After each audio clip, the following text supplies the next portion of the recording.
मेरे भाइयों, मैं खान साहब की दावत पर उनकी इज्जत अफजाई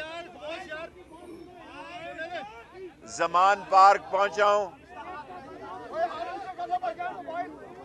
मुल्क के हालात नहायत संगीन, खौफनाक और गंभीर हैं और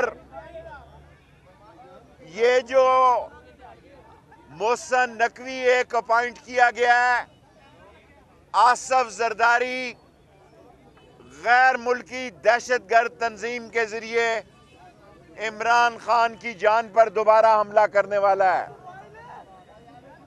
मैं फिर दोहरा रहा हूं, ये 13 पार्टियां मुकाबला नहीं कर सकती, इसलिए दहशतगर्द उजरती कातलों को एंगेज किया गया है कि इमरान खान को खत्म किया जाए, क्योंकि जब तक इमरान खान सियासत में जिंदा है इनकी सियासत दफन है। और ये इलेक्शन आज मैं जमान पार्क में कह के जा रहा हूं, ये सूबे और मरकज का इलेक्शन इकट्ठा लड़ना चाहते हैं। ये इमरान खान को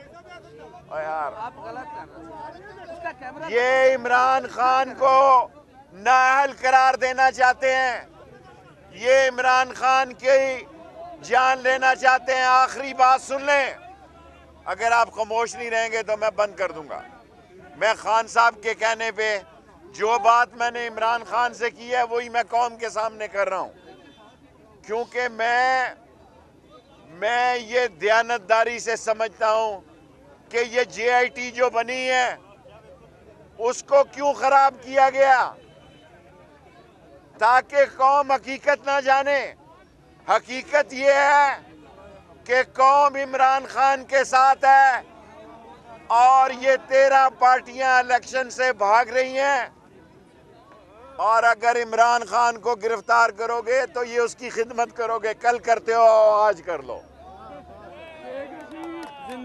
अगर इमरान खान को गिरफ्तार करोगे तो PTI या इमरान खान यहाँ पे है वो और बुलंदी पे चली जाएगी।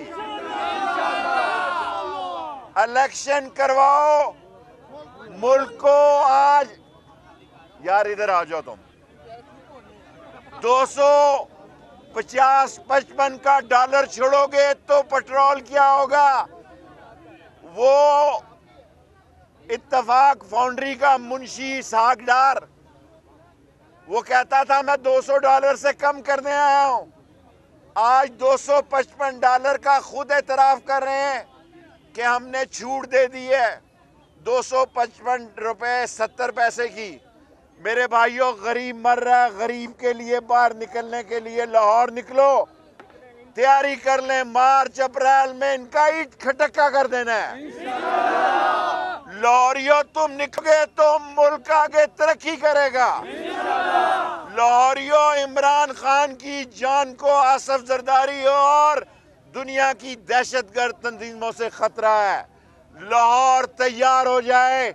और मैंने इमरान खान से कहा है 8 दिन में आपकी लात इंशाल्लाह ठीक हो जाएगी। कल जुमे, अगले जुमे तक आपकी लात ठीक हो जाएगी। आप कराची से ट्रेन मार्च करें, इमरान खान कराची से निकले और खैबर में उतरे और इन चोरों, डाकुओं, लुटेरों, बेईमानों और मुल्क के मनी लॉन्डरों से निजात हासिल करके कौम की यही ख्वाहिश है और कौम इमरान खान के साथ खड़ी है।